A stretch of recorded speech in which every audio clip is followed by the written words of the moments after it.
Bohr's model for hydrogen atom. See here, the Bohr was the first to explain quantitatively in general features of the hydrogen atom's structure and its spectrum. Though the theory is not the modern quantum mechanics, it can still be used to rationalize many points of atomic structure and spectra.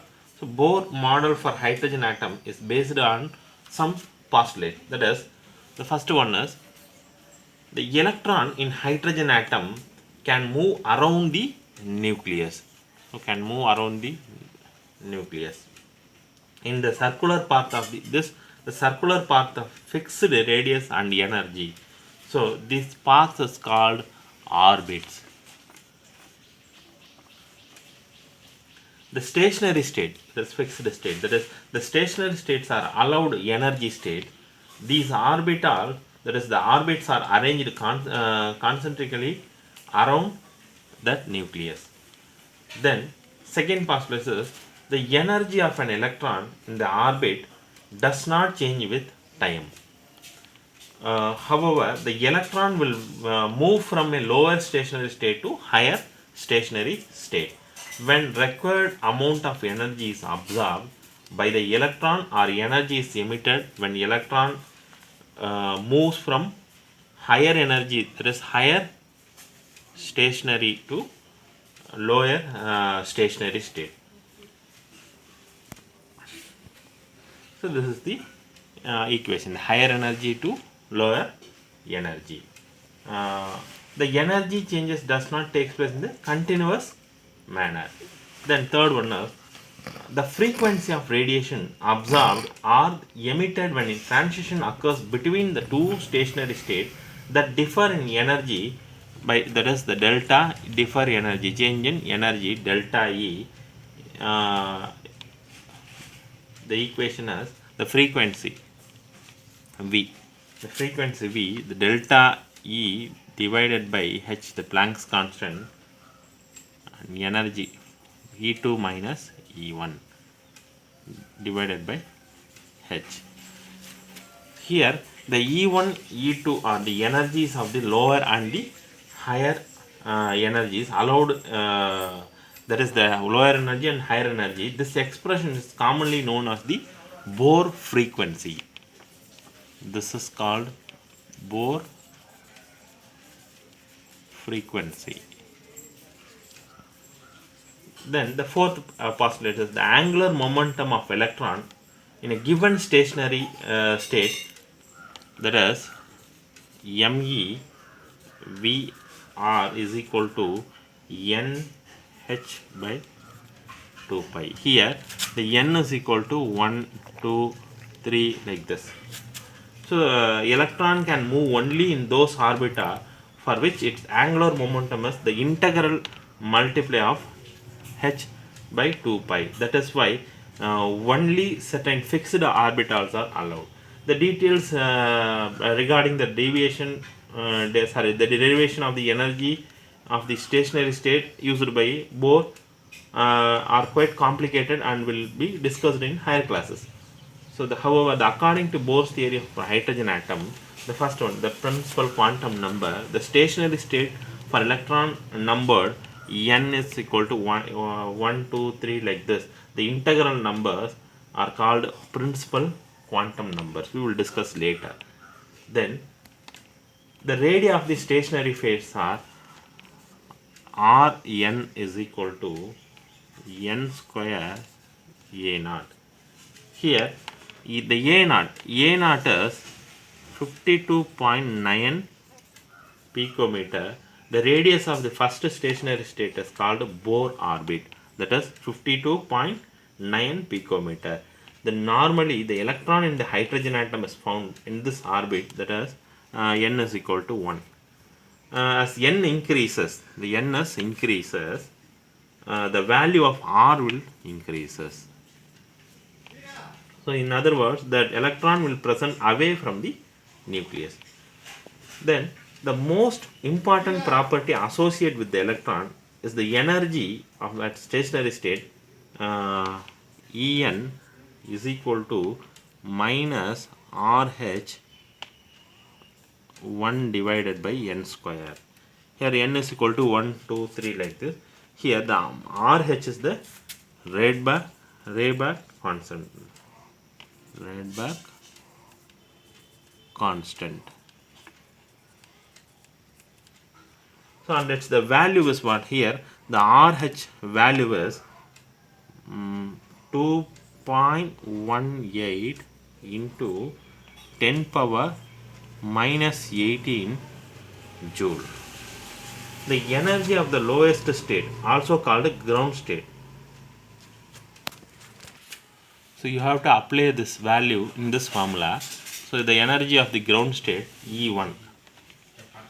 So E1 is equal to minus, that is RH value is what? 2.18 into 10 power minus 18 joule 1 divided by n is equal to what? Here n is equal to 1. So that 1 square.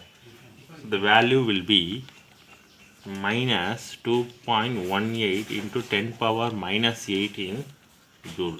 So the energy of the stationary state for n is equal to 2 means when n is equal to 2, that is E2. This is E1, the E2 minus 2.18 into 10 power minus 18 joule 1 divided by 2 square. So it will become 4. So the value will be minus 0.545 into 10 power minus 18 joule. So already we were seeing the different energy level, that is called the energy level diagram. That is in your NCERT textbook 2.11. You can look at the energy level diagram. Already we were discussed. Then when electron is free, electron is free from the influence of nucleus, the energy is taken as 0. The electron in this situation is associated with the stationary state of principal quantum number.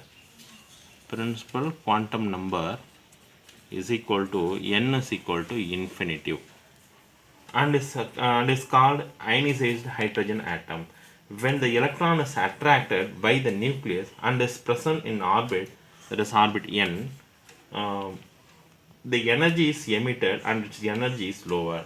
So that is the reason for the presence of negative sign, that is negative sign in this equation. Okay. Then that's mean to reference state of 0 energy and the n is equal to infinity. Then the Bohr theory can also apply to the ions containing only one electron, similar to that present in hydrogen atom. For example, He, helium plus, lithium 2 plus, beryllium 3 plus, like this. The energies of the stationary state associated with these kinds of ions are that is En is equal to minus 2.18 into 10 power minus 18. Here the atomic number is involved, so that Z square divided by the n square joule. And the radii will express Rn is equal to 52.9 n square divided by Z picometer. Here the Z is atomic number and the value is like helium 2, lithium 3, like this. This equation evident that the value of the energy becomes more negative and that the radius becomes smaller with increase of the atomic number, that is the increase of the Z. So this means that the electron will be tightly bound to the nucleus. So it is also possible to calculate the velocities of electron moving in this orbit. Although these precise, that is that the equation is not given here, that is qualitatively the magnitude of velocity of the electron increase with the increase of positive charge on the nucleus and decrease with the increase of principal quantum number. Next is the explanation of the line spectrum of the hydrogen. In case the observation of the hydrogen atom in line spectrum. The radiation energy is absorbed if the electron moves from the orbit of the smaller principal quantum number to the orbit of the higher principal quantum number. Whereas the radiation means energy, is emitted if the electron moves from higher orbit to lower orbit. So the energy gap between, like this, the energy gap is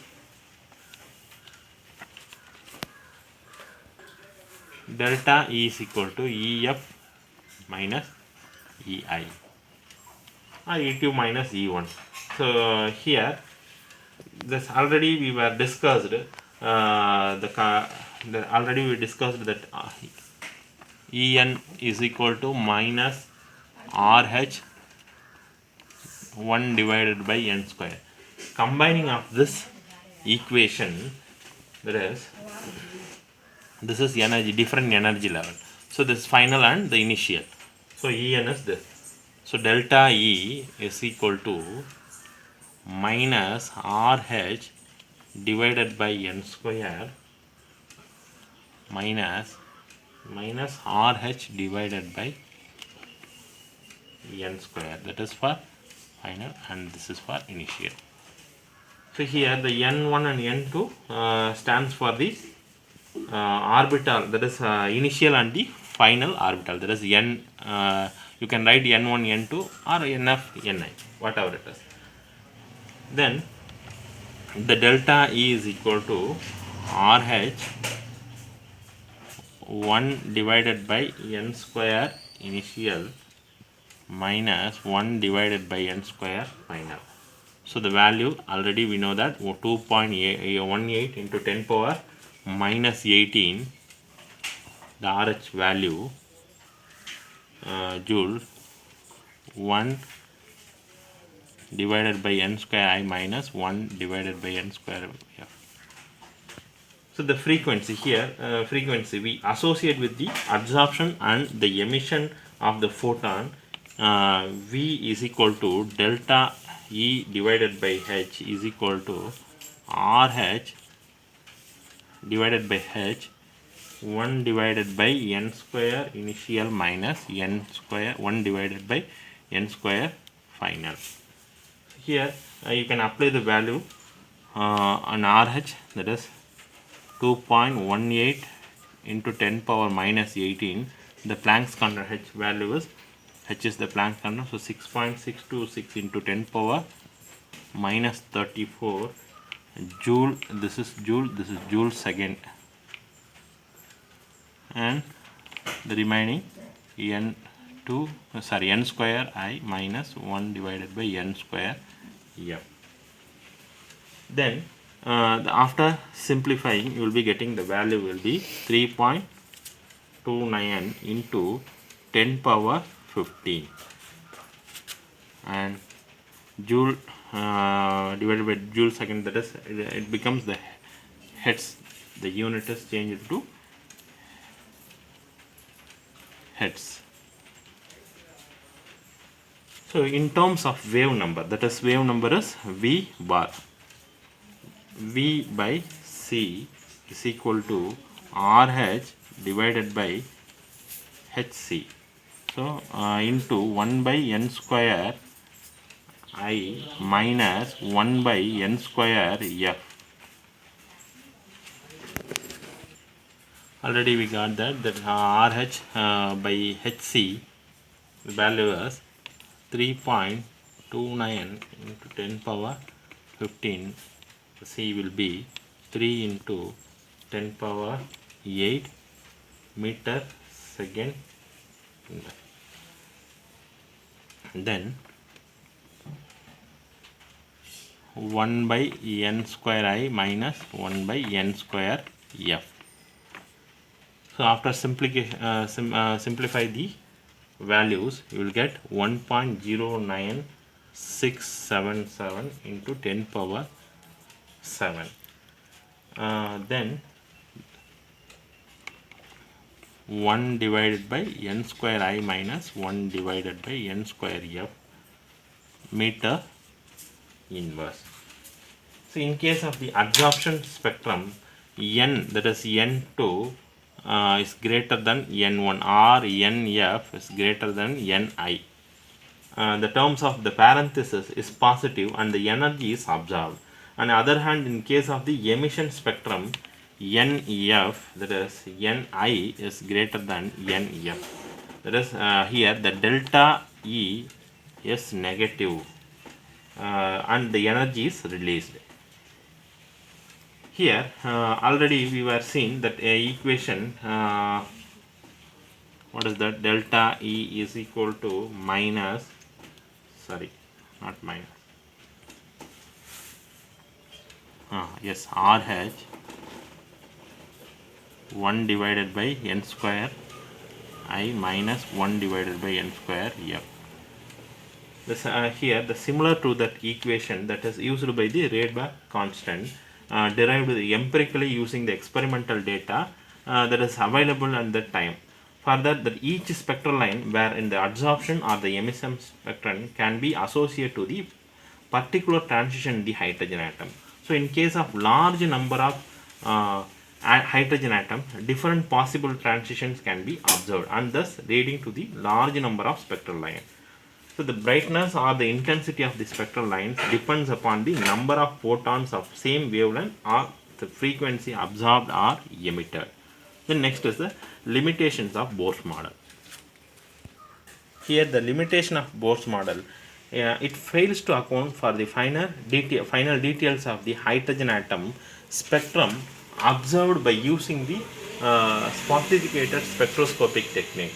So this model is also unable to explain the spectrum of atom other than the hydrogen. For example, helium atom which possesses only 2 electrons. This means helium atomic number is 2. So that it possesses only 2 electrons. Further, Bohr's theory was also unable to explain the splitting of the spectral line in the presence of the magnetic field or in electric field. Then second one is that it could not explain the ability of atoms to form molecules by chemical bond. In other words, taking into account the points are already discussed, that is one needs a better theory which can explain the silent features of the structure of the complex atom. Then next we will discuss towards the quantum mechanical model of an atom.